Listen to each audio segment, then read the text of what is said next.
Welcome back to The Line. Earlier this hour, we talked about the upcoming runoff in the Albuquerque mayor's race, and the Healthy Workforce Initiative on the ballot failed by a very narrow margin.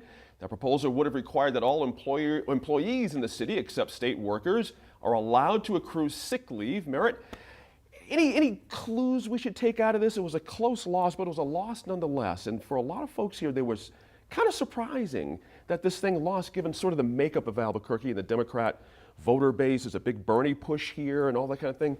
But business came out strong, didn't they? And there are plenty of businesses with Democrat employers who saw this as a real problem. There are two issues. Right. First, we don't have a lot of jobs. Making it harder to create jobs and offer jobs is perhaps not a good idea, just given the state of our economy. Second, the ramifications. Any employee who took a sick day in the previous period being able to claim retaliation against their employer. I'm on the board of a nonprofit that employs the severely disabled. How are they going to function like that? Right. Because, you know, when you have that type of population, you expect a lot of sick leave. That's right. So it was as an idea, and I think a well thought out idea. It had, no one was trying to harm business or shut anything down, but it was supposed to be a one size fits all solution that went too far, was too detailed, and in application wouldn't work, and the business community rejected it. Right, exactly right. Andy Lyman, how large that court decision loom about the abridged version of this versus that thing that people found when they turned their ballot over and went, oh my goodness, you know, tiny point size. Where I voted, it wasn't the place's fault, but you have that, you know, the surrounding thing, the lights coming, it was dark, you couldn't even read the thing. How impactful do you think that was for people at the end of the day?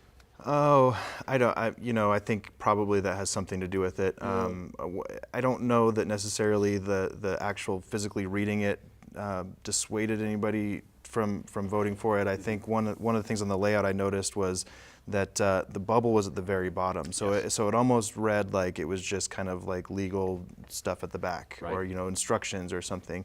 Where I voted, people were, when I got the ballot, they said, "Don't forget, there's something on the back."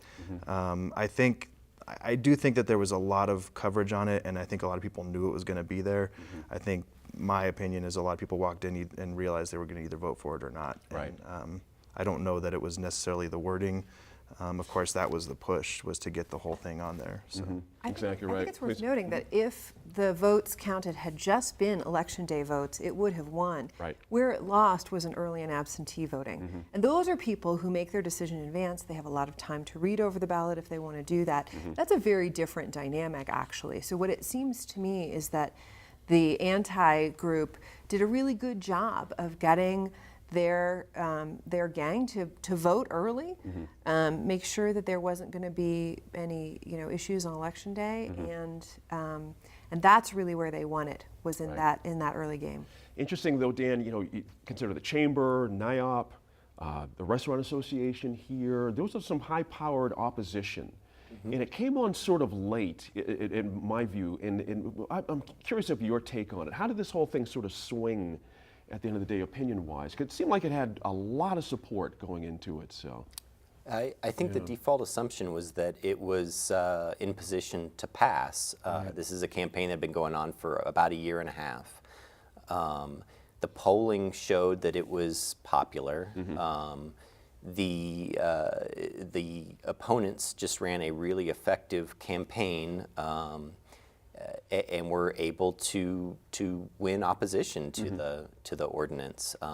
It's clear that there was a big movement. Our polling showed that there was a big movement toward opposition as we ran into Election Day, and the opponents succeeded. And there was a lot of money on both sides and national interest on both sides. It was a pretty intense campaign. And the for side, the folks that organized it, have vowed, Ole and others, that this fight is going to continue. There's no question on that. But there's also, Dan, there was this feeling that maybe this is best left to a city council vote. And the irony there, of course, is that's where it sort of started. And it didn't sort of take, and then we tried this public way. Do you predict that perhaps that might be another try at some point the city council might take a look at this? Yes, certainly if we have a Democratic mayor and a Democratic city council, Right. I think that they will face some pressure to reopen this issue. Right. There have been previous proposals similar to the sick leave ordinance, one that was, I think, even more broad and ended up being withdrawn before there was any real action on it. But yes, you could see this come up in the legislative process. And one of the criticisms of the ordinance to begin with was that it had not gone through the normal legislative process. So it could be that supporters will look at this as a way to address that criticism and come up with a bill that perhaps there's some give and take as the city council considers it. But you know, as always, these things are hard to predict, and we don't know yet who's going to win the election. That's right. That's a good point there. Merritt, you know, when you think about it, going off what Dan said, sometimes, or let's put it this way, I heard from a lot of folks they were very frustrated with the original 7-page proposal as it was. They felt it was not done well, that if that was written better, more clearly, it could have had a fighting chance. Same question about city council. Is this the right place to make these kind of decisions? Is that the process? Absolutely. I'm so against ballot initiatives like this. I think they exist primarily as a jobs program for political consultants around the country. They're used to drive turnout and manipulate larger elections. Look at the soda tax and the money wasted on that special election in May. What a waste of time and money in a poor state. Absolutely. And while I significantly disagree with the meat of the proposal, if a city council, if an elected city council and a mayor passed it, I would accept it. Okay. That's why we elect people. That's why we have elections. That's why we have city councils. That's why we have a legislature. So, wording, I don't know about that. I think. How many of us download a new operating system for our phone and we're supposed to read all the terms and conditions and we go, I accept? I mean, That's right. So I don't think having all the language on the ballot really made it. That's an excellent analogy, by the way. I never read those things. Same question though, city council, and again, assuming we don't want to assume anything about the makeup. I appreciate Dan's point a second ago, because we have another runoff in one of the council districts. But if in fact Mr. Keller, if he turns out to be the winner and it turns out to be a majority Democrat deal, what happens then to this issue? I think he's going to have a lot of pressure, and if it, like Dan said, if it's a Democratic council and if Tim Keller wins, they're all going to have a lot of pressure to answer that call from the public. Right. I think it's already established that there's a number of people that want this to happen.